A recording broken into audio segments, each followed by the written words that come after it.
뜬금없이 러시아가 나서가지고 그렇게 미국이 하려고 했어도 안 됐던 핵 합의를 해냈다는 거예요. 근데 네, 이게 이란이 이거를 100% 받아들인 게 아닌데 이게 다 끝난 것처럼 얘기가 나오고 있거든요. 일단 기사 한번 보겠습니다. 네, 이란 핵합의 복원 회담에서 러시아 측이 유럽연합의 중재안을 미국은 수용을 했다. 그러면서 이란도 동의하면 타결이 이루어질 수 있다고 했는데요. 지금 핵합의 당사국들은 지난 4일 오스트리아 빈 회담을 5개월 만에 재개하고 최종 중재안을 도출했고요. 지금 현재 각국 대표단은 본국에서 중재안 수용 여부를 놓고 내부 논의 중입니다. 네. 자, 이란 핵합의는 2015년 7월 버락 오바마 전 미국 행정부 시절에 체결이 됐던 거고요. 유럽연합에서는 그 당시에 영국, 프랑스, 독일 3개국, 그리고 러시아와 중국, 여기에 미국 끼고 그다음에 이란까지 7개 나라가 맺은 합의고요. 2018년 도널드 트럼프 전 대통령이 일방적으로 이 합의를 파기를 하면서 제재가 복원이 됐습니다. 그래서 이란을 굉장히 목을 죄다가 바이든 행정부 들어서 가지고 지난해부터 오스트리아 빈에서 계속해서 그러니까 복원을 위한 이란 핵합의 재타결을 위한 협상이 계속 진행되고 있었지만 타결이 제대로 되지 못하고 있는 상황에서 우크라이나 전쟁이 벌어졌고요. 그 과정에서 지금 사실은 미국이 일방적으로 탈퇴를 한 거였기 때문에 이란의 입장은 그거예요. 그 전대로 그냥 미국만 들어오면 된다. 바꿀 거 하나 없다. 근데 바이든 행정부가 여기서 욕심을 내기 시작하는 거예요. 아니 그건 아닌 것 같고 이러면서 이제 자기네들 요구사항을 넣기 시작하고 이란 입장에서는 이게 무슨 적반하장이냐라는 식으로 분노를 하고 있는 상황이고 사실은 이 트럼프 행정부의 이 돌발 행동 때문에 나머지 국가들도 피해를 본 거였거든요. 그래서 나머지 국가들도 미국을 좀 압박하는 상황이었습니다. 그러니까 이란 편이었어요. 왜냐하면은 이란이 잘못한 건 없었거든요. 예. 지금 결과적으로 이제 이 합의안이 풀리게 되면 이란에서 생산되는 원유가 송유관을 통해서 우크라이나를 통해 가지고 유럽으로 전달될 수 있습니다. 이러한 그 루트가 새로 생겨나면서 그 유럽의 에너지난 해소에 굉장히 큰 도움을 줄 수 있거든요. 근데 이거를 굳이 러시아가 사실상 유럽이랑 전쟁 중인데 그러게요. 이런 합의를 본다는 거에 대해서 난 사실 좀 의아해요. 왜냐면 지금처럼 이란 석유고 중동 석유 못 넘어가게 딱 막아놓은 상태에서 차라리 기름값 더 비싸게 팔고 유럽 목 조이는 게 나을 텐데 이 상황에서 러시아가 나서서 유럽이랑 미국을 중재를 했다. 그럼 러시아하고 지금 유럽이랑 미국이 뭔가 얘기를 많이 했다는 얘기잖아. 전쟁 중인데, 대리 전쟁 중인데. 그렇지? 그래서 그게 참 이상한 것 같고요. 그 다음에 지금 있는 상황에서 희한한 게 당사자인 이란의 동의만 못 얻었어. 지금 미국, 유럽의 동의는 얻었는데 정작 이란의 동의를 못 얻었다는 거거든. 그래서 이란이 요구하는 건 딱 세 가지예요. 이란 혁명수비대의 테러 조직 지정 문제를 철회해라. 그 다음에 제재를 다시 안 하겠다고 하는 부활 방지 보증을 해라. 그러니까 맨날 그 말 바꾸고 제재를 더러 복원하고 해갖고 이걸 맞았으니까. 그 다음에 우리가 핵물질을 갖고 있다고 주장하는 바를 철회하라는 거야. 즉 미국은 이란이 어떠한 형태로든지 농축된 핵 원료, 핵 물질 내지는 핵폭탄의 원료를 농축하고 있다라고 하는데 그 장소를 정확하게 정리하지를 못하고 있다는 거야. 그런 상황에서 전체적으로 사찰을 다 받으라고 하는 거지. 그러니까 그런 짓거리 하지 마라. 우리는 농축을 하기는 했어도 20% 이상 농축해 본 적이 없기 때문에 무기화 될 수 있는 핵물질은 없다. 그러니까 우리한테 핵사찰을 하지 말아라는 얘기야. 이러면 이제 어디다 숨겨놓고 있다가 파키스탄처럼 갑자기 빵 할 수도 있겠지만 아무튼 이 세 가지를 하지 말라는 거야. 전면적인 핵사찰, 그 다음에 제재 다시 복원 안 한다는 보증, 그 다음에 테러 조직에서 빼줘라 이거거든요. 문제는 미국이 이걸 안 받아주고 있어요. 이란. 이건 미국이 안 받아주고. 이건 미국이 해줘야 되는 거거든. 이란이 미국한테 요구하는 거거든요. 그러니까 아까 말한 대로 요것만 해주면 이란이 합의를 본대라고 말을 하는데 미국 입장에서 이 합의를 안 보고 있는 이유가 이게 러시아가 주도하는 상황으로 이 문제가 해결되는 거를 외교적으로나 정치적으로 원하지 않고 있는 게 아니냐라는 생각이 들어요. 아니 그거는 사실 당연한 게 지금 미군이 개입돼 가지고 함께 그러니까 전쟁의 당사자가 됐던 곳에서의 평화 협상은 늘 중재자로 러시아하고 중국이 꼈어요. 시리아 내전도 그렇고 지금도 사실 러시아가 주도적으로 하고 있는 거잖아요.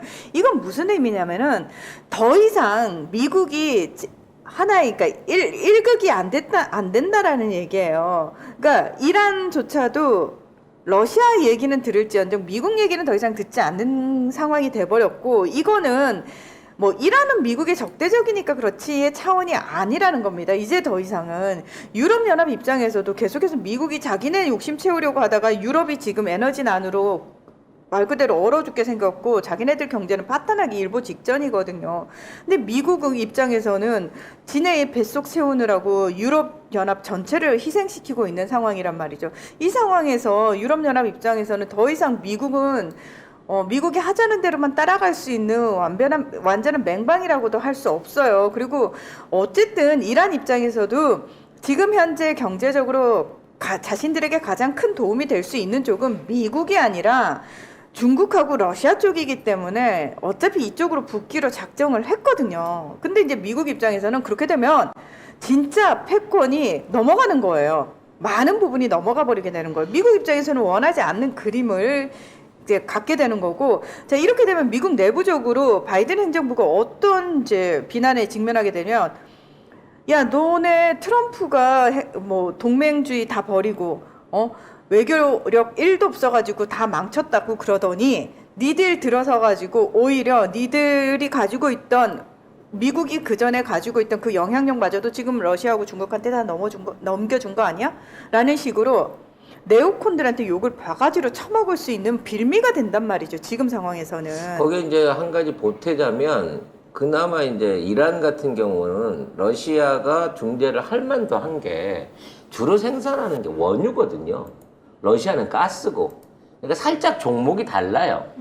그래서 유럽이 원하는 만큼 가스는 러시아가 대줄 수 있는데 원유는 못 대주는 상황인 건데 이 원유들을 이제 러시아가 중재를 해갖고 유럽에 공급을 해주게 되면 그동안 미국이 누려왔었던 유럽의 영향력이 그만큼 줄어드는 거예요. 예전엔 중동의 석유를 전부 미국의 5대 정유사들이 받아가지고 이걸로 이 권한을 뿌렸었잖아요. 이게 로스차일드 가문 얘기 예전에 우리 멤버십을 찾아보시면 나옵니다만 에너지 패권을 미국이 주고 한동안 유럽을 좌지우지했었단 말이죠. 그래서 이제 이러한 에너지 패권에서 새롭게 변화되고 있는 게 뭐냐면 바이든이 지금 진행하고 있는 기후 협약. 그러니까 더 이상 석탄 연료를 쓰지 말고 신재생으로 넘어가자라는 차원에서 그걸 지난 한 10년 동안 줄기차게 밀어붙여갖고 이제 어느 정도 진전된 단계로 넘어갈 상황에 와 있는 거야. 근데 지금 석유관을 다시 복원을 하고 이걸 통해 갖고 유럽에 정상적으로 석유가 보급돼 버리면 다시 내연기관의 시대로 돌아가게 될 가능성이 훨씬 높다는 거야. 지금 이렇게 경제가 어려운 상황에서는. 근데 그게 미국이 얼마나 정말 나쁜 나라냐면은 얘들이 어제 인플레 감축 법안에 대해서 설명을 하셨는데 인플레 감축 법안 안에 숨겨진 게 있어요. 가장 크게 기후 대응과 에너지 안보라는 단어가 들어가거든요. 기후 대응에만 집중해가지고 모든 언론들이 기후 대응에 어떤 식으로 뭐 전기차 보조금 주고 이게 중국을 겨냥한 거고 뭐 이런 우리나라 기업들이 결국은 피해를 볼 것이고 우리나라 현대차 그룹이 미국 내에 2025년이면 이제 전기차 공장 짓는데 그때까지는 아무래도 미국 기업들에게 밀리지 않겠느냐, 테슬라나 GM이 혜택을 볼 것이다, 뭐 이런 얘기들 아마 언론에서 굉장히 많이 하고 있을 텐데 여기서 주목하지 않는 부분이 뭐냐면은 미국은 석유, 그러니까 원유 시추를 할 때 예를 들면 바다라든지 또는 정부가 가진 토지에서 원유가 나오게 되면은 정부가 민간 쪽에 그 시추 임대를 해주거든요. 그리고 임대료를 받는단 말이에요. 그래서 트럼프 때는 그 임대를 해주는 임대 시추를 할 수 있는 그러니까 민간 쪽 기업 쪽에 그런 넘겨주는 게 늘어났었어요. 그러다가 바이든 행정부 들어서 가지고 이거 환경 오염 된다 이러고는 닫았단 말이에요. 닫았던 데가 어디냐면 멕시코만 연안에 있는 그러니까 바다 속에서 원유 뽑아내는 곳 두 곳하고 알래스카 쪽하고 한 곳 이 세 곳을 사실 임대를 안 했단 말이에요. 6월 30일에 계약이 만료가 됐고 이거 5년 단위로 재계약을 하는데 그 당시에 재계약을 안 했단 말이에요. 근데 이번 인플레 감축 법안 안에 이걸 풀어줬어요. 이걸 풀어줬다는 건 뭐냐면 미국은 지들은 화석연료, 석탄에너지, 예전에 그 말 그대로 탄소를 엄청나게 배출하는 기후 변화, 기후 협약에 기후 탄소 대응에 배출 협약에 가입 안 한 중국하고 미국이 지구촌 70%의 탄소 배출을 하고 있는 나라거든. 그러니까 그 지구 온난화를 가속화시키는 것들을 포함시켜 놓고 이 부분은 뒤로 숨기고 있는 거예요. 근데 이걸 넣은 이유는 공화당 쪽에서 이제 반발이 심하니까 이거 넣어줄게. 플러스 자기네들도 뭔가 이득을 얻어야 되니까. 자, 지들은 이렇게 해놓고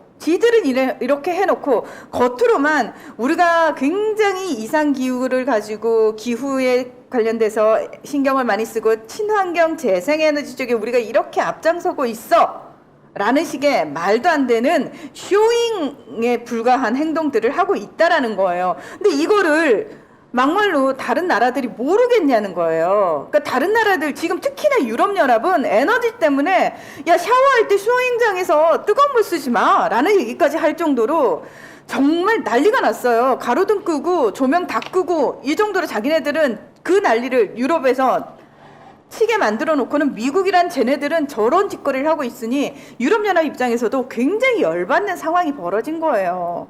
결과적으로 만일 이 이란 핵 합의를 복원해주면 이 바이든 행정부가 진행하고 있던 기후 협약 관련된 가장 큰 틀이 무너지게 되는 거고요. 안 돼요. 그리고 유럽에 대한 미국의 영향력이 현저히 감소할 수 있을 것으로. 그러니까 사실 미국과 유럽이 분리될 수밖에 없는 경제적으로 분리될 수밖에 없는 일종의 그 꿍꿍이를 가지고 이걸 진행하고 있는 거예요. 근데 그러니까 근데 그거는 미국이 자초하고 있는 거예요. 지가 잘못한 거기 때문에 네. 정리를 해야 되는데 예전 같으면 어떻게든 개입을 해가지고 이 부분에 대한 역할을 하겠지만 지금 미국이 그럴 여력이 없거든. 그러니까 할아버지가 노약하셔가지고 여기저기 돌아가시면서 전선을 펼칠 수가 없어요. 그러니까 대만 문제는 한반도 문제하고 엮여져 있으니까 이 한 틀 안에서 그냥 턴키 베이스로 가능한데 대만 하다가 우크라이나나 이란 가려고 생각하니까 너무 깝깝한 거야. 그렇게 되다 보니 결과적으로 뭐 유럽도 원하고 러시아도 원하고 이란도 원한다고 하면 미국이 스스로 자기가 걸어놨던 제재를 풀어주고 다시는 제재 안 걸겠다고 맹세하고 핵살차도 안 할게 IAEA 가지고 시비 안 걸게 라는 약속을 해버리고 나면 IAEA 통해갖고 핵사찰 이런 것도 언급도 안 할게라고 하고 끝나버리면 사실상 중동 패권과 유럽 패권이 한꺼번에 러시아 쪽으로 다 넘어가게 된다. 그럼 그래서 미국만 바라보던 경우는 어떡합니까? 우리나라는 어떡합니까? 걔가 그렇게 깊게 생각을 못해요. 우리나라도 같이 망하는 그냥 거야. 아무 생각이 없으니까. 냅둬요. 지금 네. 뒷걸음질 치다가 쥐 많이 잡고 있으니까 냅두시면 되고요. 결국 우리나라가 약간 그 이원 집정부제 비슷하게 돼갖고요. 네? 대통령 위에 재벌 총수들이 지금 국가 경영을 다 하고 있는 상황이기 때문에 그냥 냅두면 됩니다. 저러고 꼬꾸라지라고. 근데 이런 상황을 알고 있는 미국이 이거를 고지고대로 받아들일 리는 없다. 이거 잘 안 된다. 미국이 이거 쉽게 못 풀어준다. 최소한 11월 달까지는 못 풀어줄 것이다. 저는 개인적으로 그렇게 판단이 됩니다. 네. 네.